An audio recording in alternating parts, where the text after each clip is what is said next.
बाबा ने उपवास के बारे में बहुत बढ़िया सीख दी हुई है सच्चरित्र में। बाबा न कभी स्वयं उपवास करते थे, न किसी को करने देते थे। एक बार की बात है, श्रीमती गोखले बाबा के दर्शन करने शिरडी आई। होली का उपवास उन्होंने रखा हुआ था। दादा केलकर की पत्नी किन्हीं कारणों से उन दिनों रसोई घर में उनका प्रवेश वर्जित था। दादा केलकर के बच्चे भूख से बिलख रहे थे। बाबा ने श्रीमती गोखले को आदेश दिया कि तुम जाओ, दादा केलकर के घर पे जाओ, उनके बच्चों को भी खाना बना के खिलाओ और तुम खुद भी खाओ। और हम लोग उपवास रखने की बात करते हैं। उपवास रखिए, बुराई नहीं है। साईं के नाम पे उपवास का जो पाखंड चलता है उसको बढ़ावा ना दें। साईं व्रत कथा, साईं उपवास कथा, पता नहीं क्या क्या किताबें, इतनी 2-2 रुपए 5-5 रुपए किताबें बिकती है, उनका करोड़ों में टर्नओवर हो जाता है। क्यों? क्योंकि साईं के संदेश को हम गलत रूप से प्रतिपादित करते हैं। गलत आदतों का उपवास कर लीजिए। उपवास का अर्थ बड़ा सुंदर है। साईं ने कहा अगर तुम उपवास करोगे तो तुम किस जुबान से उस ईश्वर के गुणगान गाओगे, किन हाथों से उसके गुणगान में ताली बजाओगे, किन पैरों से चल करके तुम उसके दर पे जाओगे। उपवास करना अपने आप को प्रताड़ित करने के बराबर होता है। हम एक तरफ तो उपवास करते हैं, दूसरी तरफ अलग अलग किस्म के स्वादिष्ट व्यंजन बनवा के उपवास में खाते हैं। आज तो भाई देखो उपवास है, मुझे साबूदाना की खिचड़ी देना नाश्ते में, दोपहर को सिंघाड़े के आटे की बनी हुई खिचड़ी और दही की कढ़ी और लौके की खीस जरूर दे दो। अच्छा, और मलाई की बर्फी, ये दोपहर के खाने में होगा। अच्छा, शाम को 4 बजे मुझे भूख लगेगी तो 2 सेब मेरे साथ डब्बे में बांध देना, मैं खा लूंगा जाकर। अच्छा, रात के खाने में ज्यादा नहीं, साबूदाने के बड़े कर देना बस। ये हो गया उपवास। उपवास का अर्थ बड़ा सुंदर है। उपधनवास बराबर उपवास। उप यानी जहां आप बैठे हैं उससे ऊपर की जगह। आपसे ऊपर कौन बैठा है? ईश्वर। और वास, आप ऐसी जगह वास करो जहां आप ईश्वर के नजदीक हो जाओ, वो हो जाता है उपवास।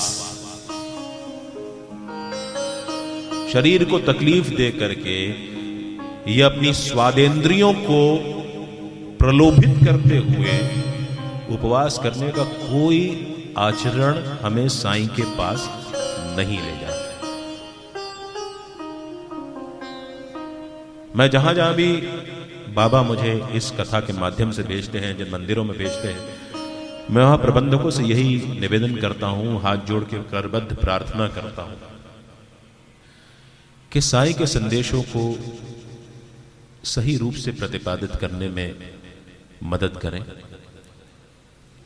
यदि ऐसा कोई साहित्य आपके मंदिर की दुकानों से बिक रहा हो, मैं यहां के मंदिर के संचालकों से भी निवेदन करूंगा कि इस प्रकार के साहित्य जो कि दिग्भ्रमित करने वाला है, जो साईं के सही स्वरूप से हमको नहीं मिलवाता है, उसकी बिक्री पे कम से कम अपने मंदिर में तो रोक लगाने का कार्य करें। साईं ने कभी ऐसा नहीं कहा, कहीं सच्चरित्र में उल्लेख नहीं है कि उन्होंने उपवास किया हो, रोजा रखा हो, कहीं नहीं है। कहते हैं साईं की शिक्षा दीक्षा सूफी संस्कारों से हुई थी, भगवान जाने। तो साईं का ऐसा कहीं उल्लेख नहीं आता। साईं तो खुद अपने हाथों से बना बना के अपने भक्तों को खिलाते थे। अपना स्वयं का पैसा खर्च करके, बनियों से मोल भाव करके सामान ला करके बड़ी बड़ी हांडियों में अपना हाथ कफनी तक बाहां चढ़ा करके, हाथ तक ऊपर तक बाहां चढ़ा करके हाथ घुमा घुमा के भोजन पकाते थे और अपने हाथों से स्वादिष्ट भोजन खिलाते थे सबको। यहाँ शायद उसी की एक तस्वीर लगी हुई है। यहाँ पर बाबा सबको अपने हाथ से बना हुआ भोजन परोस कर खिला रहे हैं। खाओ पियो, लेकिन उतना खाओ जितना शरीर को जरूरत है, बांट कर खाओ। ये ग्रंथ के लेखक जो हैं दाभोलकर साहब, बाबा ने एक बार बड़ी उनकी चुटकी ली, मजे लिए उनके। उनसे कहा कि भाई देखो, इस दाभोलकर को जो है वो चोरी छिपे खाने की आदत है। दाभोलकर ने कहा नहीं बाबा, मैं तो हमेशा आपका ध्यान करके खाता हूं। नहीं, तुमने अपनी कमीज की बाह में दाने छुपा रखे हैं। दाभोलकर ने देखा, कमीज को ठीक किया तो देखा दाने गिर पड़े। विनोद था बाबा का, प्योर मजाक था। लेकिन बाबा का उसके बाद ये कहना हुआ, क्या तुम जब भी भोजन करते हो क्या मुझे याद करते हो? ये भोजन करने से पहले मुझे याद करते हो का अर्थ ये नहीं था कि तुम साईं को याद करो, ये उनका कभी नहीं था, उनमें कभी अहंकार नहीं था। उनका कहना था कि क्या तुमने कभी ऊपर वाले का शुक्रिया अदा किया है कि तुमको भोजन मिल रहा है। इस दुनिया में करोड़ लोग ऐसे हैं, हमारे हिंदुस्तान में ही कल मैं एक अखबार में पढ़ रहा था, 20 करोड़ लोग ऐसे हैं 125 करोड़ की जनसंख्या में से, जिनको 2 वक्त की रोटी नसीब नहीं होती, मयस्सर नहीं होती। और हमारे पास अगर ईश्वर ने सामर्थ्य दिया है कि हमारी भूख तो 2 रोटी की है, लेकिन हमारा सामर्थ्य 6 रोटी का है, तो क्या हम वो 4 रोटी किसी में बांट देते हैं? करें, ऐसा करें, इससे साईं मिलेंगे।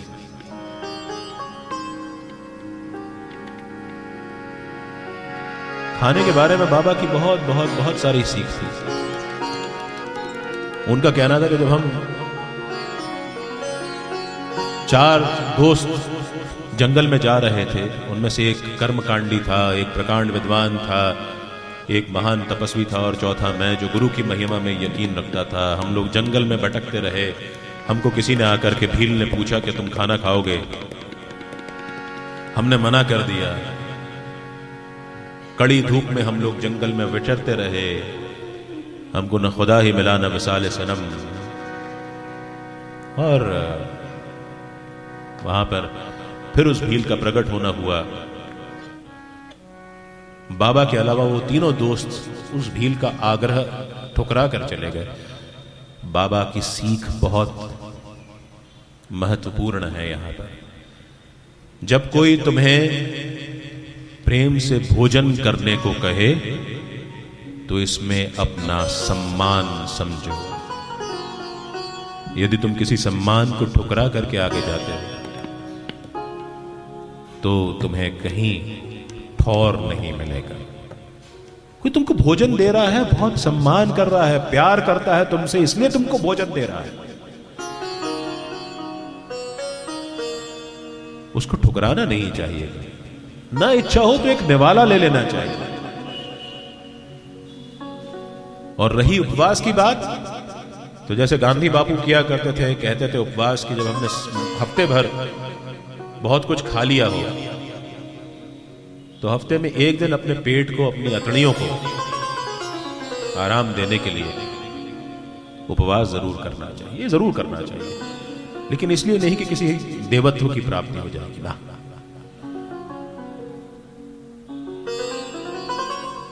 हमारे दासगणु महाराज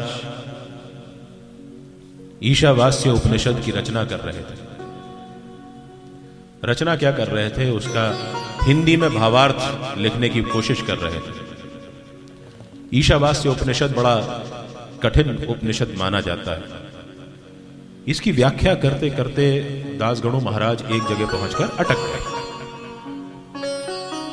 बाबा की बड़ी सुंदर सीख है गुरु के बारे में। गुरु हमको कोई भी मिल सकता है, कहीं भी मिल सकता है, किसी भी रूप में मिल सकता है, किसी भी स्वरूप में मिल सकता है। दासगणु महाराज जब ईशावास्य उपनिषद की टीका करते करते फंस गए तो उन्होंने बाबा के पास जाके हाथ जोड़ के विनती करी। हम और आप भी ऐसे ही करते हैं ना, हम लोग कोई काम हाथ में लेते हैं और उलझ जाते हैं, कहते हैं बाबा मदद कर दे। मदद मिलती है। ये मदद तब तक मिलती है जब तक कि वो फकीर वो साई, वो जो शिरडी में बैठा है, उसने एक बार बड़े दुखी होकर के अपने एक भक्त से कहा था, मेरे पास सब लोग सब कुछ मांगने आते हैं, मैं उन्हें वो सब इसी आशा में दे देता हूं कि एक दिन वो सब कुछ मांगने लगेंगे जो मैं उन्हें देना चाहता हूं। ये वैसी ही बात हुई। किसी एक छोटे बच्चे के पास पैसे नहीं थे, वो एक दुकानदार के पास गया कि अंकल मुझे टॉफी खानी है। तो दुकानदार ने कहा, बच्चा है छोटा सा, उसने कहा ले भाई तू बरनी में हाथ डाल करके टॉफी निकाल। बच्चे ने कहा नहीं अंकल, आप मुझे टॉफी मत निकालने का कहो, आप निकाल के मुझे दे। उसकी मां देख रही थी कि बच्चा क्या कर रहा है। उस दुकानदार ने उसको मुट्ठी भर की टॉफी दे दी। मां ने पूछा ये तूने ऐसा क्यों किया? उसने कहा था कि तू निकाल ले और तूने निकाला नहीं, उससे कहा कि वो निकाल दे। बच्चे ने कहा मम्मी मेरी मुट्ठी तो इतनी सी है, उसकी मुट्ठी इतनी बड़ी थी, मैं मुट्ठी मिला तो 2-4 टॉफी आती, उनकी टॉफी तो 10-20 निकल आई। और हम साईं से मांगते हैं, ये भूल जाते हैं कि वो हमें कुछ और देना चाहता है। हम तो मांग करके अपना दायरा सीमित कर देते हैं कि यार बाबा मुझे बस ये दे दे। उसकी इच्छा होगी हमें हेलीकॉप्टर देने की, हम कार मांग लेते हैं, काम खत्म। अरे छोड़ दो उस पे, वो जानता है हमें किस वक्त किस चीज की जरूरत पड़ेगी। और जब उस पर पूर्ण रूपेण विश्वास करके अपने आप को उसके श्री चरणों में समर्पित कर दोगे तो ये पीठ ये साक्षी है इस बात की कि तुम्हें जिंदगी में कभी किसी चीज की जरूरत नहीं पड़ेगी, कभी किसी चीज की कमी नहीं पड़ेगी, कभी किसी चीज के लिए तुम्हें किसी के सामने हाथ नहीं फैलाना पड़ेगा। विश्वास तो रखो उस साईं पे। खैर हम दासगणु महाराज की बात कर रहे थे। उन्होंने बाबा से कहा, बाबा ने कहा तू ठीक है, तू चले जा पारला विले पारले, वहां पे काका दीक्षित की नौकरानी तेरी समस्या का समाधान कर देगी। वाह, अब दासगणु महाराज का अहंकार फिर वही मैं वाली बात आ गई। अरे मैं इतना बड़ा कीर्तनकार हूं, मुझे एक नौकरानी मेरी समस्या का समाधान कैसे करेगी? दासगणु महाराज, अब बाबा की आज्ञा हो गई थी, अब उसके पास कोई चारा नहीं था, वो जाना था। गए, अब रात को पहुंचे, सो गए। सवेरे उठे तो उनके कान में एक बहुत मधुर आवाज पड़ी, एक बच्ची की जो बहुत चाव से गा रही थी एक ऐसे लाल रंग की साड़ी के बारे में जिसकी जरीदार किनार। दासगणु महाराज उस मधुर आवाज से प्रभावित होते हुए उस बच्ची के पास पहुंचे। देखा कि उस दिन काका साहब दीक्षित की नौकरानी नाम्या छुट्टी पर थी, उसकी बहन मलकर्णी काम पर आई थी और बहुत उत्साह के साथ काम कर रही थी। देखिए इसमें दासगणु महाराज के अहंकार का निराकरण तो हुआ, साथ में हम सब की एक बहुत बड़ी समस्या का निराकरण होने वाला है। सुनिएगा, वो बच्ची बहुत उत्साह के साथ गाना गा रही थी, जैसा मैंने आपको बताया, लाल रंग की साड़ी हो, जिसकी एक जरीदार किनार हो। दासगणु महाराज को उस पर दया आ गई। दासगणु महाराज ने अपने साथी से कहा, जाओ इस बच्ची के लिए एक लाल रंग की साड़ी ऐसी ले आओ जिसकी जरीदार किनार हो। दासगणु महाराज ने वो साड़ी उस बच्ची को दी। वो बच्ची खुशी से खिलखिला उठी, नाचने लगी, कूदने लगी, खुश हो गई, उस साड़ी को अपने इर्द गिर्द लपेट लिया, नाच नाच कर काम करने लगी।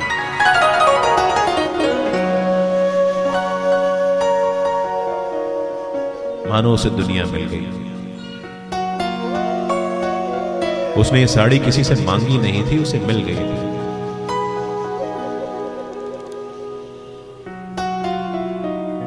दूसरे दिन सवेरे दासगणु महाराज फिर नींद से उठे, उसी बच्ची के फिर गाने की आवाज उनके कानों में पड़ी।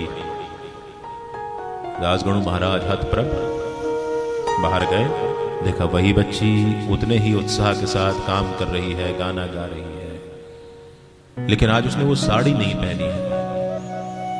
उसने फिर वही अपने फटे पुराने कपड़े पहन लिए थे।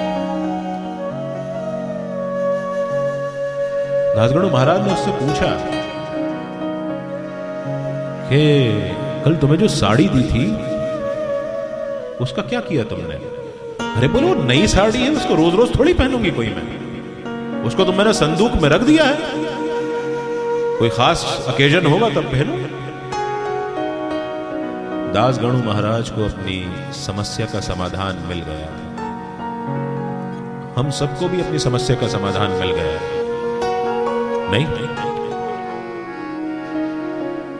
यदि हमारी खुशी, हमारी शांति, हमारी प्रसन्नता किसी कारण पर आधारित है और वो कारण नश्वर है, तो हमारी खुशी, हमारी प्रसन्नता उस कारण के खात्मे के साथ खत्म हो जाएगी। लेकिन यदि कि हमारी प्रसन्नता, खुशी, आनंद अंदर से है, तो फटे पुराने कपड़ों में उस नौकरानी की तरह हम उसी उत्साह से काम करेंगे जिस तरह उसने नई साड़ी पहनकर काम किया था।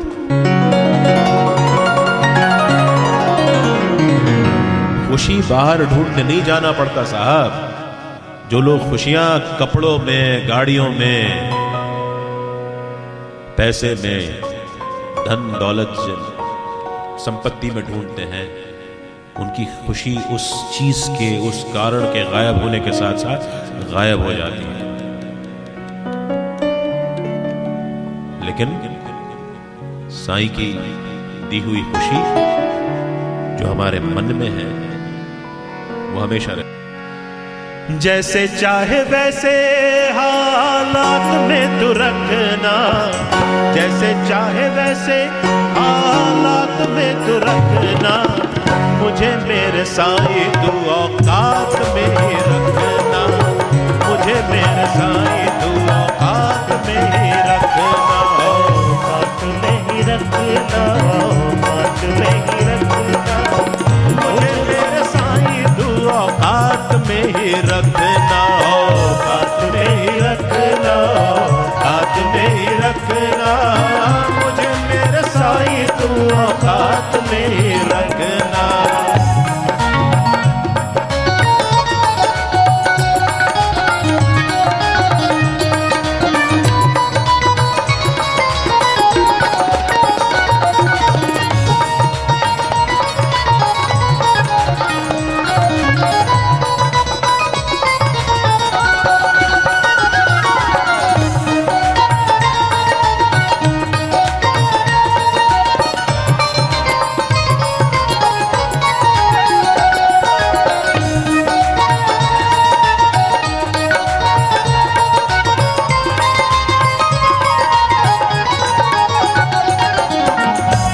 बन मांगो साईं ओहदा न चाहिए,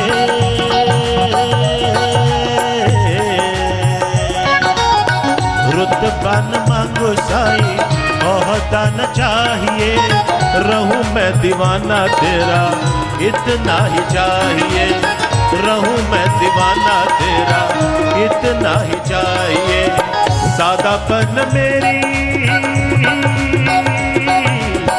सादापन मेरी हर बात में तू रखना, मुझे मेरे साईं तू औकात में ही रखना, मुझे मेरे साईं तू औकात में ही रखना, औकात में ही रखना, औकात में ही रखना, मुझे मेरे साईं तू औकात में ही रखना, औकात में ही रखना, औकात में ही रखना, मुझे मेरे साईं तू औकात में ही रखना।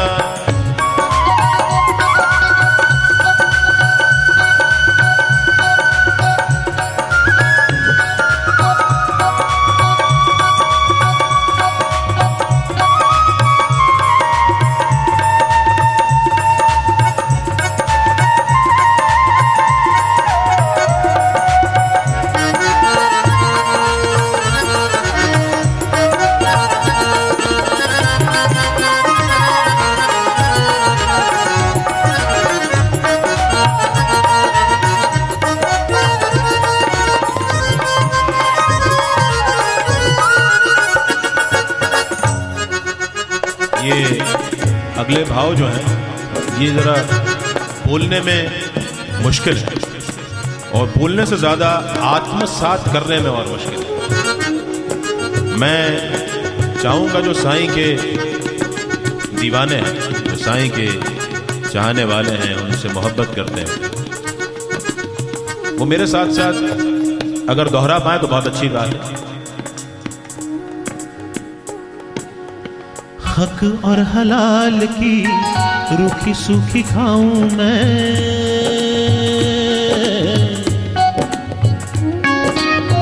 हक और हलाल की रूखी सूखी खाऊं मैं। नहीं खानी हक और हलाल की। थोड़ी देखिए क्या होता है, आमतौर पे डायलॉग में संवाद करने में मजा आता है, ये तो मोनोलॉग चल रहा है। मुझे ऐसा लग रहा है मैं बोलता जा रहा हूं, आप लोग कितना सुन पा रहे हैं, समझ पा रहे हैं, नहीं समझ पा रहे। बाबा ने जो काम मुझे सौंपा है वो काम हो भी पा रहा है कि नहीं हो पा रहा। तो अगर आप लोग थोड़ा सा इंटरेस्ट लेंगे, थोड़ा सा अपने मन की बात यदि भावना हो तो बाबा तक पहुंचा सके तो करें, ऐसा करें कि हक और हलाल की रूखी सूखी खाऊं मैं, जितना भी पाऊं साईं और झुक जाऊं मैं। एक बार और साथ में गाएंगे। हक और हलाल की रूखी सूखी गाऊं मैं, हक और हलाल की रूखी सूखी खाऊं मैं, जितना भी पाऊं साईं और झुक जाऊं मैं। हक और हलाल की रूखी सूखी खाऊं मैं, जितना भी पाऊं साईं और झुक जाऊं मैं। सादापन मेरी,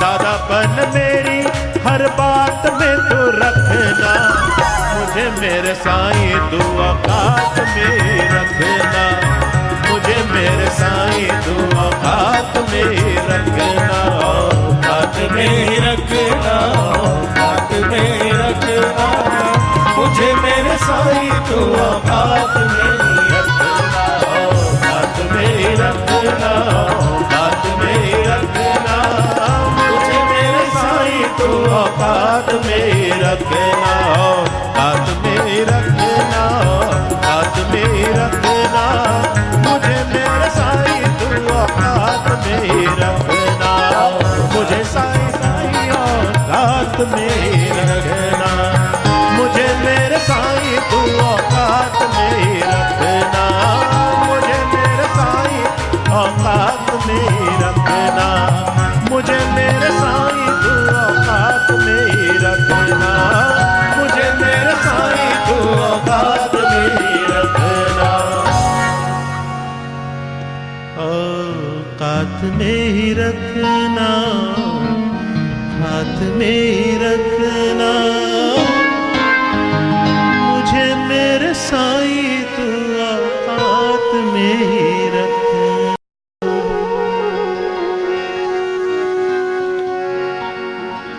दुनिया में कहते हैं रहने की सबसे अच्छी जगह अपनी औकात ही। जो आदमी औकात से बाहर जाता है वो तमाम तरीके के दुख तकलीफ अपने हिस्से कर लेता है। अब सवाल ये उठता है कि हम वाणी का स्वर सुधार लें, हम दृष्टि को अपनी सुधार लें, हम प्रेम से रिश्तेदारों के साथ रहें, हम अपने माता पिता को अच्छे से रखें, हम वो सब करें जो हमसे उम्मीद की जाती है। ये संभव कैसे होगा? हम लोग धर्म की बात करते हैं, अक्सर इस बात पे बहस हो जाती है कि साईं हिंदू थे, मुसलमान थे। अगर वो हिंदू थे तो उनके मुंह पे हर बार अल्लाह मालिक क्यों रहता था? अगर वो मुसलमान थे तो उन्होंने मस्जिद में तुलसी वृंदावन क्यों लगा रखा था? अगर वो हिंदू थे तो कुरान क्यों सुनते थे, और अगर वो मुसलमान थे तो अष्टगंध से उनका श्रृंगार क्यों होता है, आरती क्यों होती है, क्यों वेदांतिक तरीके से उनकी पूजा आराधना की जाती है? जवाब किसी के पास नहीं है, किसी के पास इस बात का जवाब नहीं है। इसीलिए कहते हैं ना कि साईं रहस्य हैं और एक खूबसूरत रहस्य बन के रहेंगे। उनको हम ये गुत्थी सुलझा करके साईं का खत छोटा नहीं करना चाहिए। वो जो कहते हैं ना कि साईं मुसलमान थे इसलिए उनकी आराधना बंद हो जानी चाहिए, क्यों? उनके मंदिरों से मूर्तियां हटा दो, मंदिर बंद कर दो, साईं पे विवाद होता रहता है। क्यों भाई? साईं विवाद का नहीं, साईं विवाद का नहीं, विश्वास का विषय है। साईं आनंद का विषय है, साईं मौज का विषय है, साईं श्रद्धा का विषय है, साईं सबूरी का विषय है, साईं सत्य का विषय है, साईं अनुभूति का विषय है, साईं प्रेम का विषय है, साईं अपनत्व का विषय है, साईं मेरा और आपका विषय है। जब साईं मेरे विश्वास में बसते हैं, उनकी मूर्तियां हटा देंगे मंदिर से अगर, तो पत्थर की मूर्तियां हटाएंगे ना। उन मूर्तियों का क्या करोगे जो मेरे और आपके दिल में बसी हुई है? उनको हटा पाओगे कभी? संभव नहीं। हम बात कर रहे थे उस विश्व की। धर्म क्या है? हम ये जो धर्म के ठेकेदार हैं, वो धर्म की व्याख्या करते हैं कि हमारे धर्म में तो ये कहा गया है, हमारे धर्म में तो ये कहा गया है। धर्म की तो एक बड़ी साधारण सी व्याख्या है, धारयते इति धर्मम, यानी जो आपने धारण कर लिया वो आपका धर्म है। यदि मैं किसी की जेब काटता हूं, उसमें मुझे आनंद आता है, तो जेब काटना मेरा धर्म हो गया, लेकिन वो धर्म नहीं, अधर्म। मैं धंधे में ईमानदारी से काम करूं, ये मेरा धर्म है। मैं नौकरी करता हूं तो मैं इस तरह से नौकरी करूं कि मेरे मालिक को बहुत ज्यादा फायदा है, ये मेरा धर्म है। मैं पुत्र हूं तो अपने माता पिता की हर खुशी का ख्याल रखूं, ये मेरा धर्म होगा। मैं पति हूं तो अपनी पत्नी का ख्याल रखूं, बाप हूं तो अपने बच्चों को हर नैतिक शिक्षा देने की कोशिश करूं, ये मेरा धर्म होगा। धर्म में टीका लगाना, कलावा बांधना, रोजे रखना, अरदास करना, बाइबल पढ़ना, कुरान पढ़ना, मुझे बताइए किस धार्मिक ग्रंथ में यह लिखा है कि चोरी करना अच्छी बात है? कहां किसी धर्म में यह लिखा है कि अपने धर्म के प्रचार के लिए किसी दूसरे धर्म वाले को तकलीफ दो? कहां यह लिखा है कि अपने मां बाप को दुख दो? कहां लिखा है तुम झूठ बोलो? किसी धर्म में नहीं लिखा है। सारे धर्मों में यही लिखा गया है कि हम अच्छे से रहें, अच्छा इंसान बनने की कोशिश करें। और सारे धर्म जब एक जगह पर ले जाते हैं तो इस बात में लड़ाई झगड़ा क्यों? मेरा धर्म आपके धर्म से अलग नहीं है। और ये जहां तक रही बात ये सब करने की, वो कर्म कांड है, वो थोथा कर्म कांड है कि हमने ये कर लिया, हमने फूल चढ़ा दिए, हमने वहां पर जाकर के मजार पे चादर चढ़ा दी, हमने गुरु ग्रंथ साहब पे कृपाण रख दी, ये सब कर्म कांड है। धर्म, हर व्यक्ति का धर्म, हर व्यक्ति का मजहब, हर व्यक्ति का रिलीजन उसको अच्छा इंसान बनाना सिखाता है। और यही धर्म साईं का धर्म। अच्छा, अब वैसे ये बताइए कि किसको ये बात नहीं पता है कि हमें अच्छे से रहना चाहिए? सबको पता है। इसलिए ये जो कथा है ये कोई आपको नई चीज नहीं बता रही। आपको ये कथा केवल वो चीजें याद करा रही है जो आप कहीं ना कहीं भूल चुके हैं। स्मारये न तो शिक्षये। आपको किसी बात की शिक्षा नहीं मिल रही है इस पीठ से, और ये पीठ आपको, ये चौकी आपको शिक्षा दे भी नहीं सकती। आपको सिर्फ याद कराया जा रहा है कि जो जो चीजें हम भूल जाते हैं, वक्त की गर्द हमारे ऊपर चढ़ती जाती है, हम भूलते जाते हैं, अपने मूल स्वरूप को बिगाड़ लेते। जब हम पैदा हुए थे, याद करिए, जब हम बहुत छोटे बच्चे थे तो क्या हम किसी के बारे में गंदी बातें किया करते थे? क्या हम किसी के अहित के बारे में सोचा करते थे? तब हम किसी की स्त्री को गलत निगाहों से देखते थे? नहीं, वो हमारा मूल स्वरूप नहीं है। लेकिन अब जब ये करते हैं तो ये हमारा स्वरूप से, ये हमारा स्वभाव बन गया है। साईं में भक्ति हमें अपने स्वभाव को सुधार करके अपने मूल स्वरूप में ले जाने का काम करती है, जहां पर हम सुख, शांति और आनंद के साथ रह सकते हैं। कैसे संभव हो ये? धीरे धीरे साईं का नाम लेते लेते हम साईं में समा जाते हैं और साईं हमारी मदद करते जाते हैं। जब मदद करते जाते हैं तो कहीं ना कहीं हमारे मन के अंदर पश्चाताप के जो आंसू हैं वो निकलना शुरू हो जाते हैं, और साईं को ध्याते ध्याते हम साईं के हो जाते हैं। साईं को पाना हमारी उस समय खुशनुमा मजबूरी बन जाती है। साईं बहुत दयालु, बहुत कृपालु, बड़ी कृपा करते हैं, हर दुख तकलीफ मुश्किल से बचाते हैं और साथ में एक अच्छा इंसान भी बनाते हैं। साईं को हमने ध्याया, साईं के हम हो गए। साईं को हमने ध्याया, साईं के हम हो गए। साईं साईं करते करते साईं में हम खो गए। साईं साईं करते करते साईं में हम खो गए। साईं को हमने ध्याया, साईं के हम हो गए। साईं को हमने ध्याया, साईं के हम हो गए।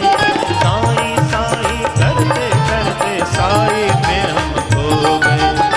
साईं साईं करते करते साईं के हम हो गए। साईं को हमने ध्याया,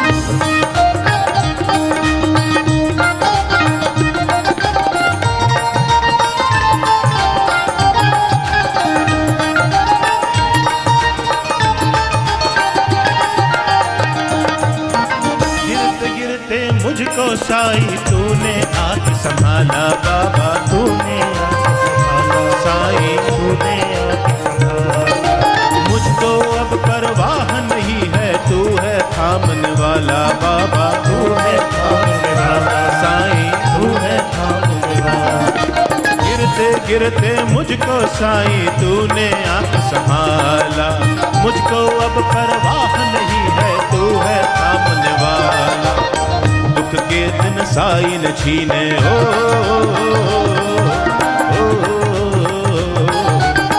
दुख के दिन साईं न छीने। सुख का मौसम दे गए, सुख में साईं बाबा तेरे दर्शन हो रहे। दुख में साईं बाबा तेरे दर्शन हो रहे। साईं को हम हमने ध्याया, साईं के हम हो गए। साईं को हमने ध्याया, साईं के हम हो गए। साईं साईं करते करते साईं में हम हो गए। साईं साईं करते करते साईं में हम हो गए। साईं को हमने ध्याया,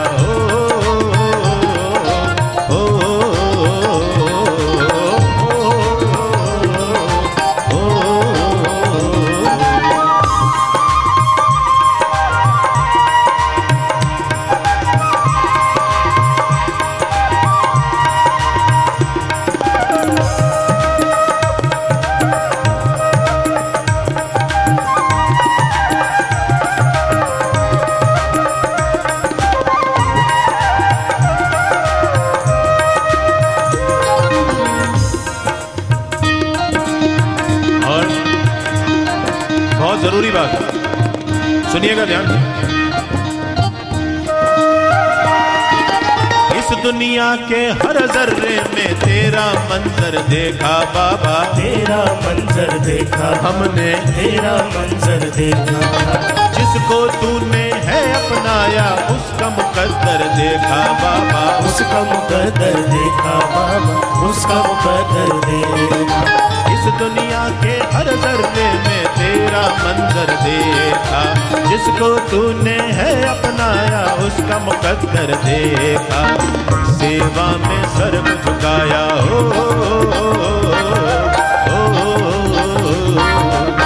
सेवा में सर झुकाया, भक्ति में समो गए। साईं साईं करते करते साईं में हम खो गए। साईं साईं करते करते साईं में हम खो गए। साईं को हमने ध्याया, साईं के हम हो गए। साईं को हमने ध्याया, साईं के हम हो गए। साईं साईं करते करते साईं में हम हो गए। साईं साईं करते करते साईं के हम हो गए। सुख में मेरे साईं तेरे दर्शन हो रहे। दुख में सुख में मेरे साईं तेरे दर्शन हो रहे। हम में तुम में मेरे साईं सबके दर्शन हो रहे। हम में तुम में मेरे साईं सबके दर्शन हो रहे। साईं साईं करते करते साईं में हम हो गए। साईं साईं करते करते साईं में हम हो गए। साईं साईं करते करते साईं में हम हो गए। साईं साईं साईं साईं साईं साईं साईं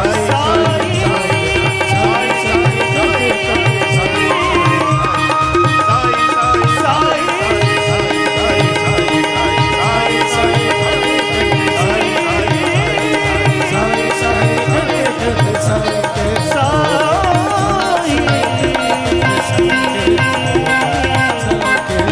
साईं साईं बड़ा मुश्किल काम नहीं है।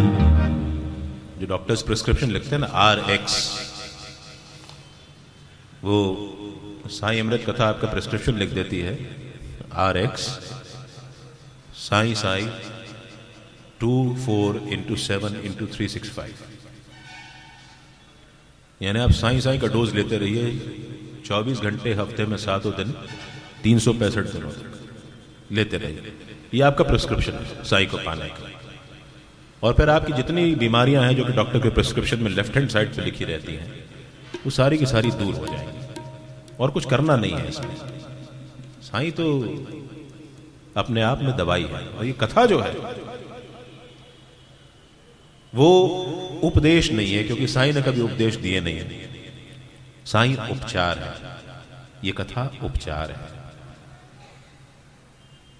और न मैं कोई कथाकार हूं, न प्रवचनकार हूं, या ऑर्गेनाइजर लोगों की महानता है कि आपने मेरे बारे में लिखा है कि मैं कथाकार हूं। मैं न कथाकार हूं न कथावाचक हूं।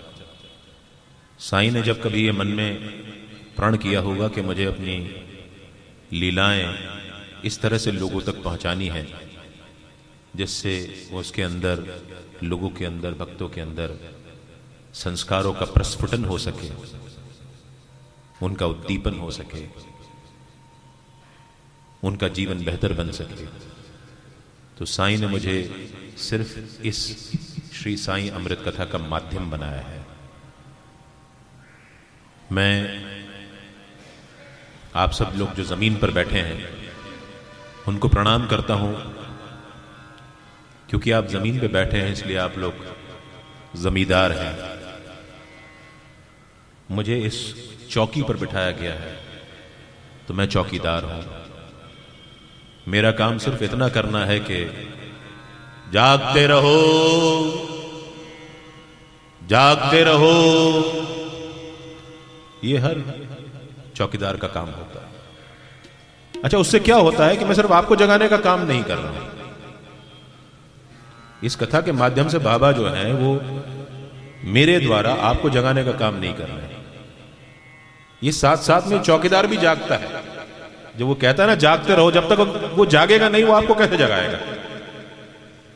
तो ये बड़ी अद्भुत लीला है उस फकीर की, उस संत की, कि उसने मुझे माध्यम बनाया इस बात का कि उसकी लीलाएं आप तक पहुंचा सकूं।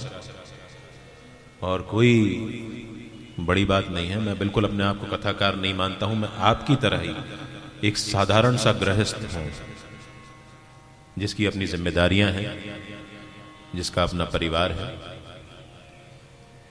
इसलिए इस कथा के जब विराम ले और 3 दिन बाद जब ये कथा विश्राम ले, तो कृपया कोई भी इस माध्यम के पैर छूने की या हाथ जोड़ने की कोई काम ना करें। उसके सामने शीश नवा दीजिए, वही सर्वशक्तिमान है। और चूंकि आज पहले दिन की कथा विराम लेने की ओर है, मैं एक बात आप लोगों के साथ साझा करना चाहता हूं कि इस मंदिर के साथ मेरा रिश्ता बड़ा पुराना है। 1979 में यह मंदिर बनकर के तैयार हुआ।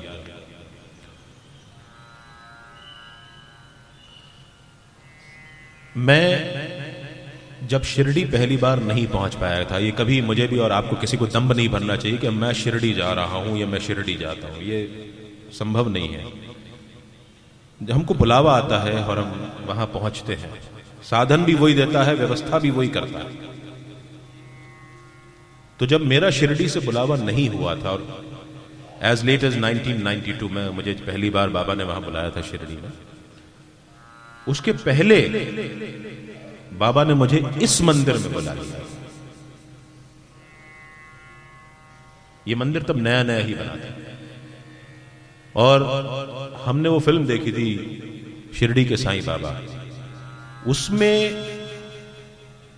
जो साईं बाबा की मूर्ति है, जो फिल्म में अंत में दिखाते हैं, जहां पे बच्चा बेहोश पड़ा हुआ है, वहां से उठ करके आता है, मुझे याद है मैं अपने पिता की उंगली पकड़े हुए इस मंदिर में आया था और मैंने उनसे कहा था कि बिल्कुल वैसी मूर्ति है ये जैसी उसमें दिखती है फिल्म में।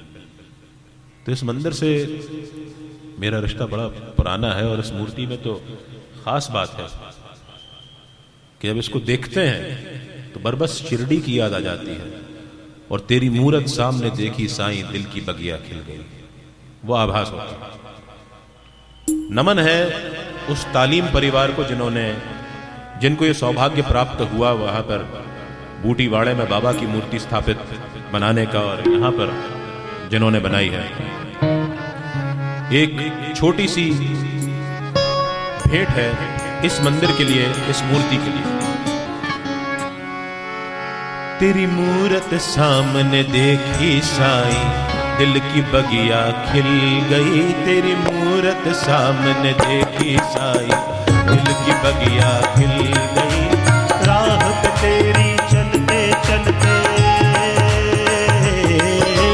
राह पे तेरी चलते चलते सारी खुशियां मिल गई। दिल की बगिया खिल गई, दिल की बगिया खिल गई, दिल की बगिया खिल गई, दिल की बगिया खिल गई। तेरी मूरत सामने देखी साई, दिल की बगिया खिल गई, तेरी मूरत सामने देखी साई, दिल की बगिया खिल गई। राह पे तेरी चलते चलते, राह पे तेरी चलते चलते सारी खुशियाँ मिल गई। दिल की बगिया खिल गई, दिल की बगिया खिल गई, दिल की बगिया खिल गई, मुझे सारी खुशियाँ मिल गई।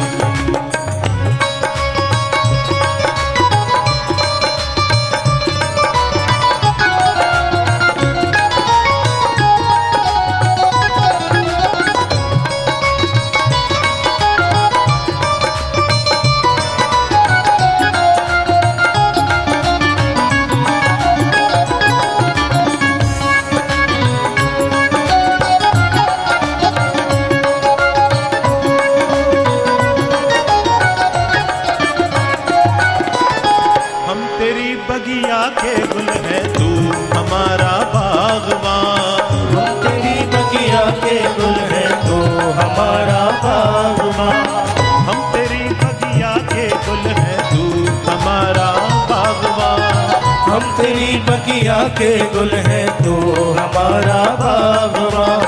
हम हैं खिलते फलते बढ़ते साई तो सबका निगे हवा, हम हैं खिलते फलते बढ़ते साए तो सब कलिएगा। इस दुनिया की सारी कलियां, इस दुनिया की सारी कलियां तेरे रंग में ढल गई।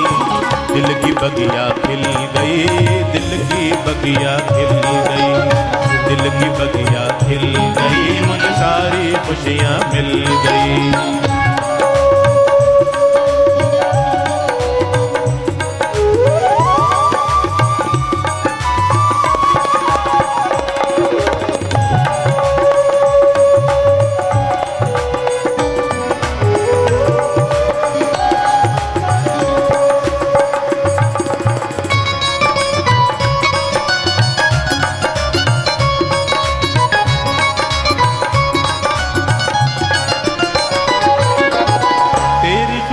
से महकते साई गीता और कुरान, तेरी खुशबू से महकते साई गीता और कुरान, तेरी खुशबू से महकते साई गीता और कुरान, तेरी खुशबू से महकते साई गीता और कुरान। जो भी गाते मीठे लगते वो हो आरतिया हो अज़ान, जो भी गाते मीठे लगते वो हो आरतिया हो अज़ान। इंसानियत की सारी खुशबू, इंसानियत की सारी खुशबू तेरे दर पे मिल गई। दिल की बगिया खिल गई, दिल की बगिया खिल गई, दिल की बगिया खिल गई, दिल की बगिया खिल गई। तेरी मूरत सामने देखी साई, दिल की बगिया खिल गई, तेरी मूरत सामने देखी साई, दिल की बगिया खिल गई। राह पे तेरी चलते चलते, राह पे तेरी चलते चलते सारी खुशियाँ मिल गई। दिल की बगिया खिल गई, दिल की बगिया खिल गई, दिल की बगिया खिल गई, दिल की बगिया खिल गई, दिल की बगिया खिल गई, मुझे सारी खुशियाँ मिल गई। दिल की बगिया खिल गई, मुझे सारी खुशियाँ मिल गई, मुझे सारी खुशियाँ मिल गई, मुझे सारी खुशियाँ मिल गई, मुझे सारी खुशियाँ मिल गई, मुझे सारी खुशियाँ मिल गई, मुझे सारी खुशियाँ मिल गई, सारी सारी खुशियाँ मिल गई, सारी सारी खुशियाँ मिल गई, सारी सारी खुशियाँ मिल गई, सारी सारी खुशियाँ मिल गई, सारी सारी खुशियाँ मिल गई।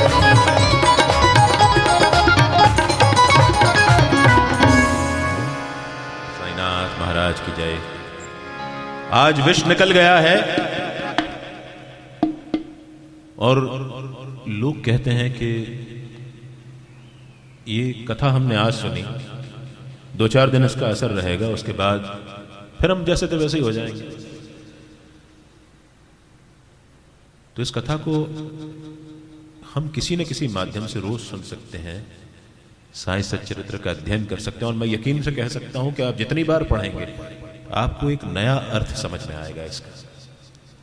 जितनी बार पढ़ेंगे, ये उस पवित्र गंगा में डुबकी लगाने जैसा है, जिसमें आप जितनी बार डुबकी लगाओ आपको नया पानी मिलता है। गंगा वही है, ग्रंथ वही है, ये ग्रंथ साक्षात साईं है। हम वो कहते हैं ना कि त्वमेव माता च पिता त्वमेव, त्वमेव बंधुश्च सखा त्वमेव, त्वमेव विद्याम द्रविणम त्वमेव, त्वमेव सर्वम मम देव देव। संस्कृत में 3 लिंग होते हैं, स्त्रीलिंग, पुल्लिंग और नपुंसक लिंग। ये ग्रंथ, ये सच्चरित्र ग्रंथ के रूप में पुल्लिंग है, हमारे पिता समान है। ये आचार संहिता है, ये संहिता है, और जब ये संहिता के रूप में सामने आता है तो ये ग्रंथ हमारी माता के समान है। इसमें वेदों का सार है, जो हमें सही राह सिखाते हैं, सुझाते हैं, हमारे मित्रों की तरह। वो मित्र हमारे किसी भी लिंग के हो सकते हैं, स्त्रीलिंग अथवा पुल्लिंग। तो उस धारणा से ये नपुंसक लिंग भी है, ये अपने आप में परिपूर्ण सृष्टि है। साईं ने लिखा भी है, दाभोलकर जी ने लिखा है, लेकिन साईं ने उनसे लिखवाया है कि जैसे जैसे मेरा नाम लोगों की जुबान पर आता जाएगा, मेरी लीलाओं में प्रगाढ़ विश्वास होता जाएगा, शैने शैने पुराने जन्मों के किए गए पाप क्षीण पड़ने लगेंगे, उनका प्रभाव खत्म हो जाएगा। इस ग्रंथ का अध्ययन रोज करें, क्योंकि जैसे हम रोज बाहर जाते हैं, धूल मिट्टी में गंदगी हमारे ऊपर हो जाती है, हम नहा करके जाते हैं, और जैसे हम रोज उस धूल मिट्टी को निकालने के लिए नहाते हैं, वैसे ही अपने आप में सतत सुधार के लिए इस ग्रंथ का पठन अवश्य करें। 1 मिनट, आधी मिनट, 1 घड़ी, 1 घड़ी, आधी घड़ी, आधी की याद, तुलसी संगत साधु की, हर एक कोटि अपराध। ये साधु की संगत। कल साईं का प्रागट्य होगा, साईं कल शिरडी में आएंगे। विष निकल रहा है तो साईं के आने का रास्ता खुल रहा है ना। तो कल की कथा में साईं का प्रागट्य होगा, और फिर भक्ति की बात होगी। आज की कथा को हम यहीं विश्राम देते हैं, क्योंकि हमने बाबा का आज बहुत थका दिया है, उनको बहुत काम में लगा दिया है। तो विष निकालते निकालते वो भी नीलकंठ हो गए हैं। अब उनको हम इस ग्रंथ को, आज इस कथा को यहीं सुलाते हैं, और एक छोटी सी प्रार्थना के बाद हम सब आरती के लिए जाएंगे वहां पर। तू गुरु पिता, तू माता, तू सभी गुणों का दाता, तू गुरु पिता, तू माता, तू सभी गुणों का दाता। ये है प्रार्थना हमारी, ये है प्रार्थना हमारी। सो जाओ नींद प्यारी, तू गुरु पिता, तू माता, तू सभी गुणों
हैं भक्तों के दर्शनों से।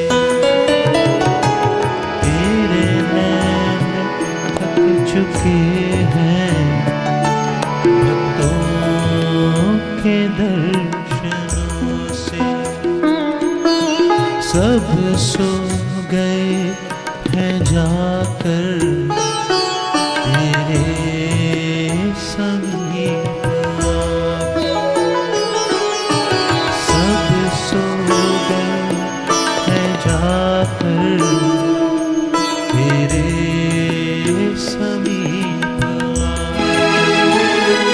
ये है प्रार्थना हमारी, ये है प्रार्थना हमारी।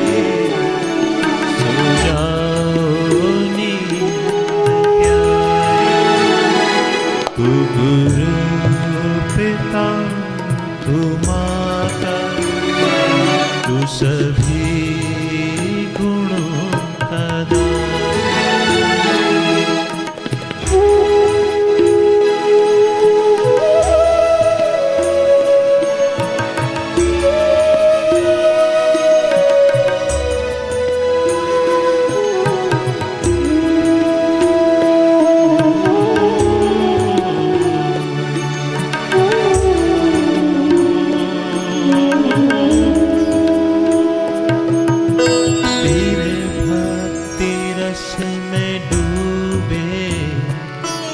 सब जीव सो गए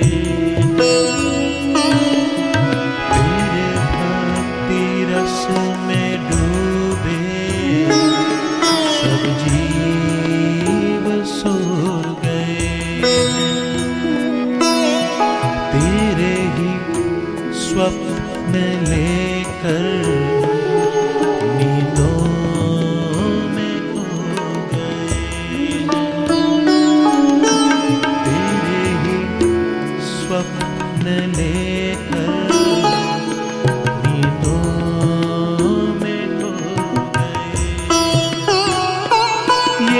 प्रार्थना हमारी, ये है प्रार्थना हमारी। सो जाओ नींद प्यारी, तू गुरु पिता तू माता तू सभी गुणों का दाता। तू गुरु पिता तू माता तू सभी गुणों का दाता। साईं ओम साईं ओम साईं ओम साईं ओम साईं ओम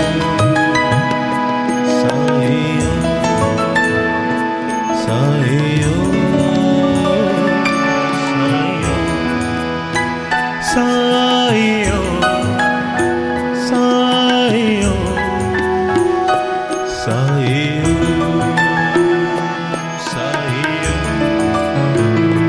साईं ओम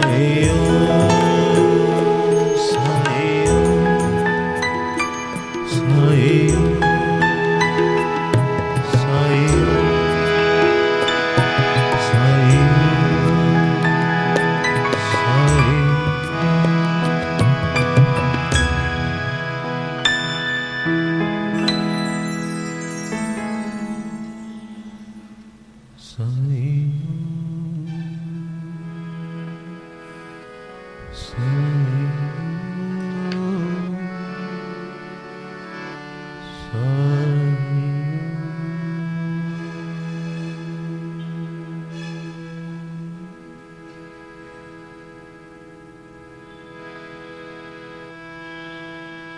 साईनाथ महाराज की जय। आज की कथा यहीं विश्राम लेती है। कल हम लोग ठीक समय से पुनः कथा प्रारंभ करने की इजाजत बाबा से चाहेंगे। सभी को शुभ रात्रि। बाबा भली कर रहे हैं, बाबा भली कर रहे हैं।